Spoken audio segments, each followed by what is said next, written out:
नमस्कार बच्चों, स्वागत है आपका पाठशाला में।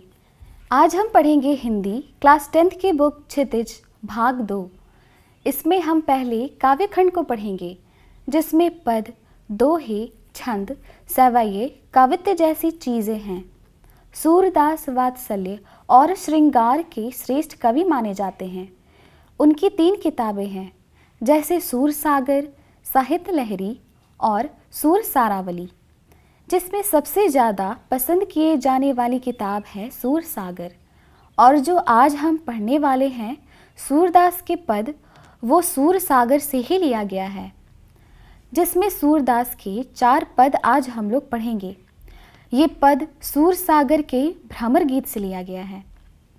वैसे भ्रमर का मतलब होता है 6 पैरों वाला कीड़ा, जैसे मधुमक्खी, भौरा इत्यादि। यहाँ भौरा का क्या महत्व है, इस पद को जब हम पढ़ेंगे तब हमें समझ आएगा। अब यहाँ पर भ्रमर गीत क्या होता है वो देखते हैं हम। तो जब श्री कृष्ण वृंदावन से मथुरा चले गए थे, तब गोपियाँ उनके वृंदावन आने का इंतज़ार कर रही थीं कि हमारे कृष्ण भगवान हमसे मिलने कब आएंगे। वो बोलते हैं कि आज आएंगे, कल आएंगे, परसों आएंगे, लेकिन वो आते ही नहीं हैं। तो फिर श्री कृष्ण ने अपने मित्र उद्धव के द्वारा संदेश लेकर गोपियों के बीच भेजा। तभी वहाँ एक भौरा आ पहुँचा। यहीं से भ्रमर गीत का प्रारंभ हुआ। गोपियाँ भ्रमर का सहारा लेते हुए उद्धव पर व्यंग करती हैं, कटाक्ष करती हैं और कहती हैं कि उद्धव, तुम हो अति बड़भागी। अति बड़भागी का मतलब होता है बहुत भाग्यशाली। यहाँ गोपियाँ उद्धव को बहुत भाग्यशाली कह रही हैं। गोपियाँ उद्धव को बहुत भाग्यशाली क्यों कह रही हैं, वो हम आगे पढ़ेंगे तो समझ में आएगा।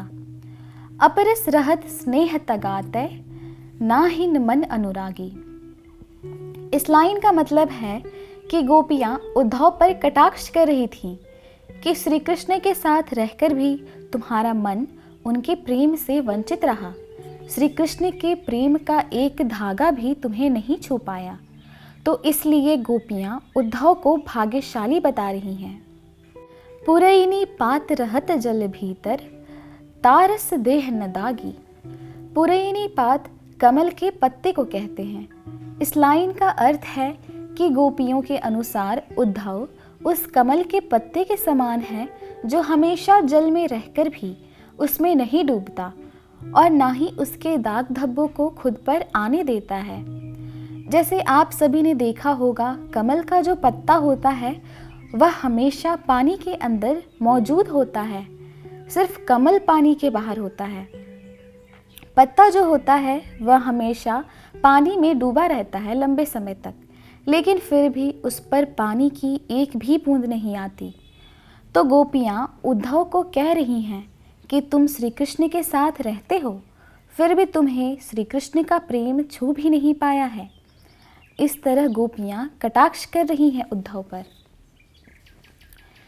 ज्यों जल माह तेल की गागरी, बूंद न ताको लागी। गोपियों ने फिर उद्धव की तुलना किसी तेल के मटके से की है। आप लोगों ने देखा होगा कि कोई मिट्टी का घड़ा है, उस मिट्टी के घड़े पर अगर हम तेल लगा दें और उसी घड़े को हम पानी में डुबोते हैं और फिर उसे बाहर निकालते हैं, तो देखते हैं कि पानी की एक बूंद भी उस घड़े पर नहीं आती है। और जैसा कि हम लोग जानते भी हैं कि कभी भी तेल और पानी आपस में मिलते नहीं हैं, दोनों एक दूसरे के दुश्मन होते हैं। तो जिस प्रकार हम तेल की गगरी को पानी में डाल दें मगर तब भी वह पानी से गीला नहीं होता, ठीक उसी प्रकार आप भी बिल्कुल वैसे ही हैं कि आप श्री कृष्ण के पास रहकर भी उनके प्यार स्नेह से अछूते हैं। आप तो श्री कृष्ण के प्रेम से थोड़ा भी प्रभावित नहीं हुए हैं। प्रीति नदी में पाँव न बोरेयो, दृष्टि न रूप परागी। प्रीति नदी का मतलब है प्रेम की नदी। यहाँ गोपियाँ उद्धव से कह रही हैं कि आपने श्री कृष्ण के प्रेम की नदी में पाँव तक नहीं डाले और आपने उनके प्यार को छू भी नहीं पाया। दृष्टि न रूप परागी। तो गोपियाँ उद्धव से कह रही हैं कि तुम्हारी दृष्टि श्री कृष्ण के रूप में मुग्ध नहीं हो पाई है। मुग्ध का मतलब खो जाना, अर्थात तुम्हारी दृष्टि श्री कृष्ण के प्यार में खो नहीं पाई है। सूरदास अबला हम भोरी गुर चाटी जो पागी। सूरदास जी कहते हैं कि गोपियाँ यह कहने लगी, हम तो अबला और भूली भाली गोपिकाएं हैं जो श्री कृष्ण के प्रेम में पड़ गई हैं। हमने तो श्री कृष्ण को ऐसे प्यार किया है जैसे गुड़ पर चींटियाँ आकर्षित होती हैं, उन्हें खाती हैं और खाती चली जाती हैं और एक दिन खाते खाते उसी में चिपक के मर जाती हैं। तो हमारी भी परिस्थिति उसी प्रकार है। हमारे लिए भी श्री कृष्ण का प्रेम भक्ति गुड़ के समान है और हम चींटियाँ हैं। मतलब हम सारी जिंदगी श्री कृष्ण के प्रेम भक्ति में लीन रहेंगे और अंत में आकर हम भी उसी चींटियों की तरह मर जाएंगे। तो अपना उदाहरण गोपियों ने चींटियों से दिया और श्री कृष्ण का उदाहरण गुड़ से। तो इस प्रकार हमारा पहला पद खत्म होता है। अब हम बढ़ते हैं अपने दूसरे पद की ओर। मन की मन ही मांझ रही। इसका अर्थ है कि जब गोपियों ने योग संदेश सुना तो वो बहुत ही उदास और गुस्सा हो गईं कि श्री कृष्ण मथुरा से वापस वृंदावन क्यों नहीं आ रहे। अब हम गोपियाँ अपनी मन की बात किससे कहेंगे, क्योंकि हमने अपनी मन की बात मन के अंदर ही रखी हुई है। जिनसे कहना था यानी कि श्री कृष्ण, वो तो आए ही नहीं, तो अब हम अपने मन की बात किसी से कह नहीं पाएंगे और जो हमारे मन की बात है वो हमारे मन में ही रह जाएगी। कहिए जाए कौन पे उद्धव, ना ही परत कही। फिर गोपियाँ उद्धव से कहती हैं कि हे उद्धव, आप जो ये योग संदेश लेकर आए हैं, हम आपको अपनी मन की बात कहने के लायक नहीं समझते। जब आप श्री कृष्ण के साथ इतने समय तक रहकर भी उनके प्रेम को नहीं समझ पाए, तो हम आपसे क्या उम्मीद रखें कि आप हमारा प्रेम श्री कृष्ण को कैसे समझा पाएंगे। अवधि आधार आस आवन की, तन मन बिथा सही। अवधि का मतलब होता है समय। फिर गोपियाँ कह रही हैं कि हम इतने ज़्यादा समय से श्री कृष्ण के लौट कर आने की आशा को हम आधार मानकर तन मन की व्यथा को सह रही हैं कि श्री कृष्ण आएंगे तो हमारे सारे दुख दूर हो जाएंगे। अब इन जोग संदेशनी, सुनी सुनी बिरहिनी बिरह दही। बिरहिनी बिरह दही का मतलब है इंतज़ार की आग में जलना। इस लाइन का अर्थ है कि अब ये योग संदेश सुनकर गोपियाँ कहने लगी, उद्धव, तुम कैसा योग संदेश लेकर आए हो। तुम्हारा संदेश सुनकर तो हम और भी इंतज़ार की आग में जल रही हैं और श्री कृष्ण ने योग संदेश भेजकर हमारा दुख और भी बढ़ा दिया है। उन्होंने आग में घी डालने का काम किया है, क्योंकि जिस तरह आग में घी डालने से आग की लपटें बढ़ जाती हैं, उसी प्रकार श्री कृष्ण का गोपियों के लिए योग संदेश भेजना उनके दुख बढ़ने का कारण है। चाहती हुती गुहार जितही तय उत तय धार बही। यहाँ गोपियाँ अपने रक्षक को पुकारना चाहती हैं क्योंकि वे तकलीफ़ में हैं। गोपियाँ अपने रक्षक से सहायता चाहती हैं, प्यार चाहती हैं, क्योंकि उनकी तकलीफ़ों का समाधान सिर्फ उनके रक्षक ही कर सकते हैं। लेकिन यहाँ गोपियों के तकलीफ़ का कारण, उनके दुख का कारण स्वयं उनके रक्षक ही हैं। वे श्री कृष्ण को अपना रक्षक मानती हैं, लेकिन श्री कृष्ण खुद ही उन्हें दुख दिए हुए हैं। इसलिए वे उद्धव से कहती हैं कि अब हम किस बात पर धैर्य रखें, क्योंकि अब हमारे धीरज रखने का कोई अर्थ ही नहीं है। सूरदास अब धीर धरिही क्यों, मर जा दान लही। सूरदास जी अब कहते हैं कि अब गोपियाँ कह रही हैं कि हे उद्धव, हम इतने दिनों से धीरज रखे हुए थे कि श्री कृष्ण हमसे मिलने आएंगे, लेकिन वो आए नहीं। जब श्री कृष्ण ने ही मर्यादा का पालन नहीं किया है, श्री कृष्ण को तो प्रेम की मर्यादा के अनुसार आ जाना चाहिए था, क्योंकि प्रेम के बदले प्रेम दिया जाता है। श्री कृष्ण ने योग संदेश भेजकर जो प्रेम की मर्यादा है उसे तोड़ दिया है। सारी लोक लज्जाएं छोड़ दी हैं। उन्होंने हमारा प्रेम निभाने के बजाय हमें धोखा दिया है। तो अब हम धैर्य को कैसे धारण करें? इस तरह से गोपियाँ उद्धव को अपने दुख, दर्द, विरह वेदना को बता रही हैं। अब आगे चलते हैं अपने तीसरे पद की ओर। हमरे हरि हारिल की लकड़ी। जब उद्धव ने गोपियों को योग संदेश दिया तो गोपियाँ उद्धव से कहती हैं, हमारे लिए तो श्री कृष्ण हारिल की लकड़ी के समान हैं। हारिल की लकड़ी का मतलब, हारिल एक पक्षी का नाम है जो हरे रंग का होता है। जैसे हम लोगों ने कबूतर को देखा है, उसी तरह का यह एक पक्षी होता है, मतलब हरा कबूतर। इस हरे कबूतर की खास बात यह है कि ये अपने साथ अपने पंजों में लकड़ी को पकड़ कर रखता है। वो किसी भी हाल में उस लकड़ी को छोड़ता नहीं है। तो इसी तरह से गोपियों के लिए श्री कृष्ण कैसे हैं? जैसे हारिल पक्षी के लिए एक लकड़ी होती है, तो उसी प्रकार वो भी श्री कृष्ण को छोड़ना नहीं चाहती हैं। मन क्रम वचन नंद नंदन उर यह दृढ़ करी पकड़ी। गोपियाँ कहती हैं कि हमने मन, कर्म, वचन सभी से नंद के पुत्र श्री कृष्ण को अपना माना है और हमारे दिल में श्री कृष्ण मजबूती से बस गए हैं। हम चाहे भी तो हम उन्हें नहीं छोड़ सकते। जिस तरह हारिल पक्षी अपने पंजों में लकड़ी को मजबूती से पकड़े रहता है, उसी प्रकार हमारे हृदय में मन, कर्म, वचन सभी से श्री कृष्ण को मजबूती से पकड़ा हुआ है। जागत सोवत स्वप्न दिवस निसी कान्हा कान्हा जकरी।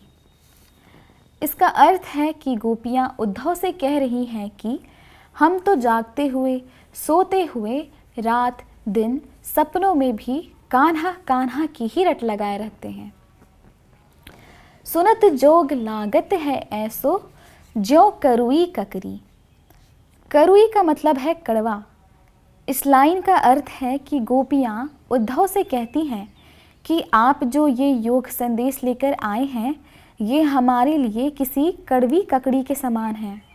जिस तरह हम अगर कोई कड़वी ककड़ी खाते हैं तो हमारा मुंह कड़वा हो जाता है, उसे हम खा नहीं पाते, उसी तरह हमारे लिए ये योग संदेश कड़वी ककड़ी के समान है।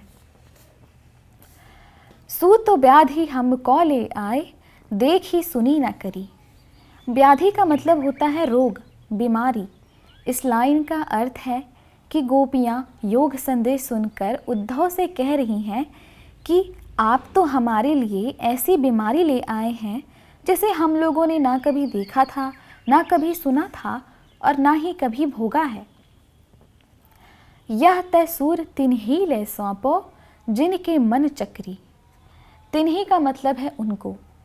इस लाइन का अर्थ है कि सूरदास कहते हैं कि अब गोपियाँ कहने लगी कि ये योग संदेश ले जाकर उनको दीजिए जिनके मन चंचल हैं, मतलब जिसका मन कहीं एक जगह नहीं लगता, कभी इधर कभी उधर भटकते रहता है। लेकिन हम गोपियाँ चंचल नहीं हैं। हम तो शुरू से श्री कृष्ण को ही प्रेम करते आ रहे हैं और आगे भी करते रहेंगे। तो आप ये योग संदेश उनको दीजिएगा जिनके मन में चंचलता है। चलिए अब आगे बढ़ते हैं चौथे पद की ओर।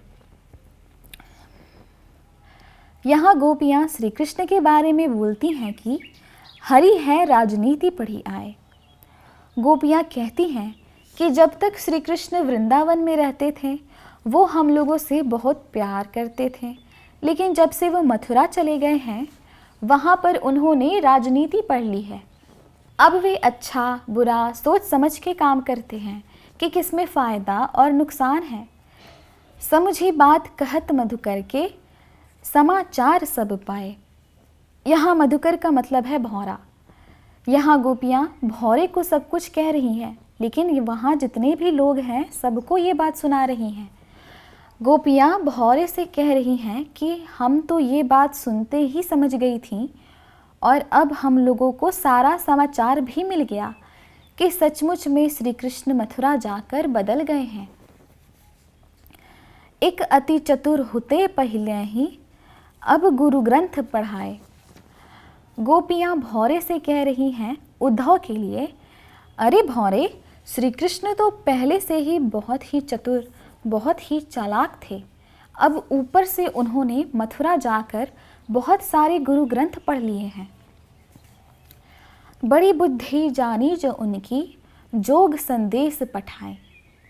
इस लाइन का अर्थ है कि गोपियाँ कह रही हैं कि श्री कृष्ण के मथुरा जाने के बाद गुरु ग्रंथ पढ़ने से अब उनकी बुद्धि बहुत बढ़ गई है, और साथ ही साथ उद्धव को भी उन्होंने ऐसा पाठ पढ़ाया है ताकि वे बड़ी ही चतुराई से हमें यह योग संदेश दे सकें। अब वे खुद ना आके उद्धव के द्वारा योग संदेश भेज रहे हैं। उद्धव भले लोग आगे के, परहित डोलत धाय। इस लाइन का अर्थ है कि गोपियाँ उद्धव से कहती हैं कि उद्धव, पहले के लोग बहुत ही अच्छे हुआ करते थे, वे दूसरों के हित के लिए भाग दौड़ किया करते थे। पहले के ज़माने के लोग बड़े ही भले लोग होते थे। इसी प्रकार से गोपियाँ उद्धव को ताना मार रही हैं कि तुम तो बड़े भोले हो, जो परहित करने के लिए यहाँ आए हो। अब अपने मन फेर पाए हैं, चलत जो हेतु चुराए। इस लाइन का अर्थ है कि गोपियाँ कहती हैं कि श्री कृष्ण का जो व्यवहार है हमारे लिए, अब इससे हमें पूरा विश्वास हो गया है कि अब हमारा मन हमें वापस मिल जाएगा, जो कि श्री कृष्ण यहाँ से जाते समय चुरा कर ले गए थे। ते क्यों अनीति करे आपुन, जे और अनीति छुड़ाए। इस लाइन का अर्थ है कि गोपियाँ कह रही हैं कि लेकिन हमें यह समझ नहीं आ रहा कि जो श्री कृष्ण औरों को अन्याय से बचाते आ रहे हैं, वो खुद हम पर अन्याय क्यों कर रहे हैं।